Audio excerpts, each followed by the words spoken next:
Hi, my name is Karina and my client is Hanger. And Hanger was first founded in 1861 by James Edward Hanger, and he was one of the first people to perform an amputee surgery that was documented, and this is when he found his company Hanger. What my client is looking for is a material to make their bone implants as well as their dental implants. And they want something that is both durable and affordable. They want something that their patient's going to be able to pay without struggling very much, and something that their insurance could help them. And first, we start by choosing what type of property we want our material to be made out of. We want something that has a high hardness level and that won't break easily. Next, we have toxicity. And the reason why we want something that's not very toxic is because we don't want the chemicals in the body to react with the toxics to create poison in the human body.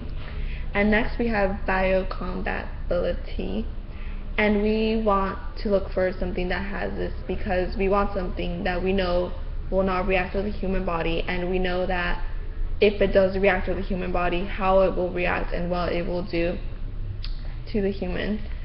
And next we are looking for the type of category, and we want something for our client that will work for them. We have polymer, wood, fiber, metals, and ceramic.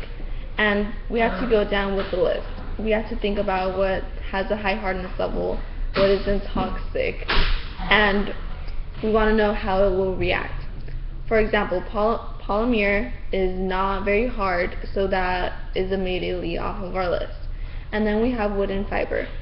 We know that they don't have a very high hardness level, so that is something that we don't want. And next we have metals. Metals are hard, but they are also toxic. And since most metals are very toxic, that is something that we don't really want for our client. And lastly, we have ceramic. Ceramic is having a very high hardness level, and they don't react with the human body in a way that will hurt the client's patients. And here we have the patterns, and we can see here that polymer doesn't have a high hardness level, and neither does wood and fiber. Both metals and ceramics have a high hardness level, and we can see that ceramics has a very high level. And next, since we knocked off polymer and wood and fiber, we are left with metals and ceramics. And now we are looking for how they will react with the human body. And since metals are toxic, we know that they will react badly in the human body because they could create rust and make the material dissolve in the human body, which is not what we are looking for. And then we have ceramic, and we know that ceramic isn't going to react with the chemicals in our body, and this is one of the very high choices that we have. And the specific type of material that we found that was ceramic is partially stabilized zirconia, and this is a material that meets all of the requirements that we are looking for, like hardness because it has a high hardness level, as well as toxicity. Partially stabilized zirconia is not toxic at all and will not react to the human body. And also, partially stabilized zirconia is already used by dentists while doing dental procedures, so we know that it is fine to make a dental implant with the partially stabilized zirconia. And here we have our model, and we can see here that with the partially stabilized zirconia, that it stays hard in both of our images.